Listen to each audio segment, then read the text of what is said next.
السلام عليكم ورحمة الله وبركاته. نحمد ونصلي على رسوله الكريم أما بعد فأعوذ بالله من الشيطان الرجيم بسم الله الرحمن الرحيم غير المغضوب عليهم ولا الضالين آمين صدق الله العلي العظيم. আসলে দেখেন, ফিলিস্তিন এক স্বাধীন রাষ্ট্র, অবৈধভাবে ইহুদিরা দখল করেছে। এখন দখলদারভুক্ত আমরা স্বাধীন রাষ্ট্র ফিলিস্তিনকে দেখতে চাই। ইসরায়েল কোথায়? মিডল ইস্টের মধ্যে চারো আরব কান্ট্রির মাঝখানে। এদেরকে তো আরবরা ইচ্ছা করলে একদিনই তুলে দিতে পারে, কিন্তু পারছে না কেন? চিন্তা যুদ্ধ। দেখেন, ইসলাম এবং মুসলমানদের সামনে সম্মুখ যুদ্ধে কেউ কোনোদিন পারে না, পারানো সম্ভব না, পারবে না। কেন? যে জাতি রক্ত দিতে পারে, জীবন দিতে পারে, সেই জাতির সাথে কেউ জিততে পারে না। কিন্তু আসত্ত্বেও আজকে হারছি কেন? চিন্তা যুদ্ধের ভিত্তিতে। দেখেন, আজকে পত্রিকায় দেখেন রিপোর্ট, ইসরায়েলকে টিকিয়ে রাখছে আরব রাষ্ট্রগুলি। এই আরব রাষ্ট্রগুলির শাসকরা কোথা থেকে এসছে, কিভাবে এসছে? জনগণের ভোটে আসে নাই, ইসলামিক পদ্ধতিতে আসে নাই।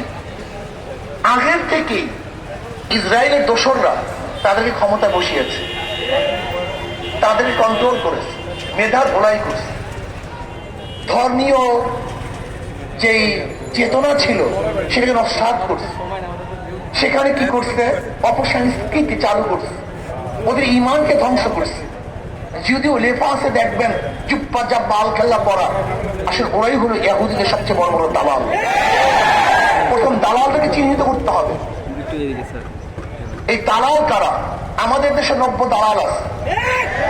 যেমন দেখবেন, কেউ ইসরায়েলের বিপক্ষে কথা বলে, ফিলিস্তিনের পক্ষে কথা বলে, অথচ পাসপোর্টের মধ্যে অ্যাকসেপ্ট ইসরায়েল যেটা লিখিত ছিল সেটা তুলে দিয়েছে। অথচ আজকে ফিলিস্তিনের পক্ষে কত মায়া কান্না করে। যেমন আমি বললাম যে জমি তোমার, জমি তোমার, অথচ আমি কাউকে জমি লিখে দিয়েছি, মুখে বলছি তোমার, আর লিখে দিয়েছে অন্যকে। এর চেয়ে বড় মুনাফিক আর কেউ হতে পারে না। যে পাসপোর্টের মধ্যে লেখা ছিল ইসরায়েলের সাথে আমাদের কোনো সম্পর্ক নেই, এদেশ ইসরায়েলকে স্বীকৃতি দেয় না, ইসরায়েলের কোনো দূতাবাসের দেশে থাকবে না, আমরা ইসরায়েলে যাব না। সেই পাসপোর্টের মধ্য থেকে যখন তুলে দেওয়া হয় অ্যাকসেপ্ট ইসরায়েল, তার মানিটা কি?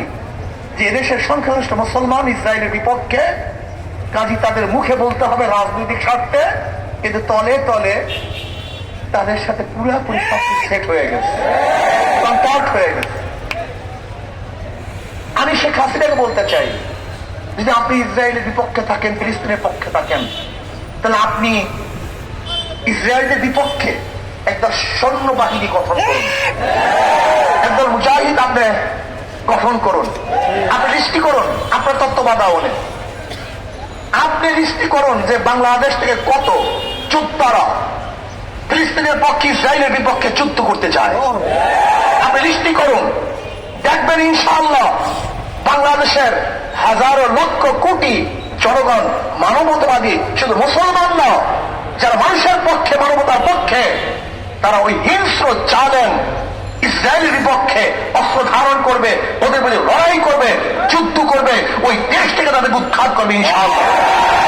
এই কাজটা আপনি করুন, তাহলে মনে করবো আপনি ইসরায়েলের বিপক্ষে, ফিলিস্তিনের পক্ষে। আর আমাদের দাবি থাকবে, ইসরায়েলি পণ্য বয়কট নয়, বাংলাদেশে ইসরায়েলের কোনো পণ্য ঢুকতে দেওয়া হবে না।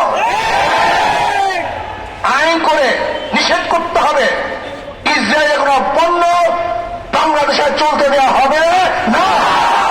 এটা আইন করুন, তাহলে আমি বলবো যে আপনি ইসরায়েলের বিপক্ষে। ঈদের সময়, রমজানের সময় ইসরায়েল বিমান আমাদের বাংলাদেশের এয়ারপোর্টে নামলো কিভাবে? এর জবাব বাংলাদেশের জনগণ চায়, গোটা দুনিয়ার মানবাধিক মানুষ চায়। আপনি ইসরায়েলের বিপক্ষে, ইসরায়েলের বিমান আপনার অনুমতি ব্যতীত এই ভূখণ্ডে নামলো কিভাবে? তার মানে হলো এই তলে তলে সবকিছু হয়ে গেছে। ভাইয়ের আমার, আজকে বাংলাদেশ থেকে ইসলাম মুসলমানকে উৎখাত করার ষড়যন্ত্র চলতেছে। আজকে ভূখণ্ডকে বিক্রি করা ষড়যন্ত্র চলতেছে। আজকে বন্ধু বন্ধু বলে যাদেরকে আপন করতে চাই তারা আমাদের বুকের উপরে বারবার গুলিবিদ্ধ করবে, আমাদের ভূখণ্ড দখল করা ষড়যন্ত্র করবে, এদেশের সংস্কৃতি ইসলামকে নষ্ট করা ষড়যন্ত্র করবে, এদেশের মানুষকে গোলাম বানাবার চক্রান্ত করবে। এদেশের মানুষটা মানতে পারে না, পারে না, পারে না।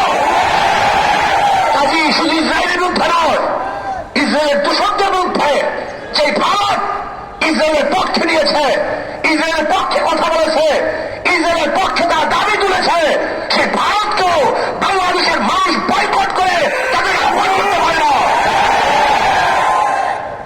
শত্রুর শত্রু আমার বন্ধু, শত্রুর বন্ধু আমার শত্রু। যদি ইসরায়েল আপনার শত্রু হয়ে থাকে তাই ভারত ইসরায়েলের পক্ষে সে আপনার বন্ধু হয় কিভাবে? এই প্রশ্নের জবাব দেন। আসলে তো তলে তলে সব হয়ে গেছে, সব রাজনীতি, সব বাহ্যিকতা। না, জনগণ তা মানতে পারে না। আসুন আমরা সম্মিলিত ভাবে আজকে সরকারের দাবি জানাই, আপনাকে নিশ্চিত করতে হবে বাংলাদেশ থেকে কত যোদ্ধা ফিলিস্তিনের পক্ষে ইসরায়েলের বিপক্ষে অস্ত্র ধারণ করবে, সেই যোদ্ধাকে নিশ্চিত করে আপনার ঘরে ছেড়ে পাঠিয়ে দেন। আমরা যুদ্ধ করতে চাই, পাঠাতে চাই। আপনি নিশ্চিত করুন। যদি আপনি নিশ্চিত করেন তাহলে আমি মনে করব আপনার ফিলিস্তিনের পক্ষে, ইসরায়েলের বিপক্ষে। আসুন আপনি সৈন্য পাঠান। বাংলাদেশ থেকে ভীষণে গোটা দুনিয়ার মধ্যে সৈন্য যায়, আপনার ফিলিস্তিনের পক্ষে সৈন্য পাঠান। এদেশের জনগণ আপনার পক্ষে থাকবে, এদেশের জনগণ আপনাকে ধন্যবাদ জ্ঞাপন করবে, আপনার কথা মনে রাখবে। আপনি পদক্ষেপ গ্রহণ করুন যে বাংলাদেশের এত প্লাটুন সৈন্য আগামী 9 তারিখ ফিলিস্তিনের পক্ষে দখলদার ওই সালেম খুনি ইসরায়েলের বিপক্ষে তারা যুদ্ধের জন্য রওনা করবে। গোটা দুনিয়ার আপনার ইতিহাস হয়ে থাকবে। আমরা এটি দেখতে চাই। আমাদের বাংলাদেশের যোদ্ধারা, জওয়ানরা, সৈনিকরা তারা সালেমের বিরুদ্ধে মানবতার পক্ষে যুদ্ধ করার জন্য রওনা হয়েছে। আমরা দোয়া করব, আমরা তাদের সাথী হব এবং তাদের যত সহযোগিতা প্রয়োজন আমরা সহযোগিতা করব। আর বাংলাদেশ সরকারকে আর একটা দাবি জানাতে চাই, আপনি অবৈধ সরকার যদিও, তারপরে যেহেতু আছেন বলতেই হয় আপনাকে, আপনি একটা কাজ করুন, ফিলিস্তিনি জনগণের পক্ষে তাদের সাহায্য করার জন্য, নির্যাতিত জনগণকে সাহায্য করার জন্য আজকে যারা বাচ্চারা ধুকে ধুকে না খেয়ে মরছে, পানি পিপাসায় তারা জীবন দিচ্ছে,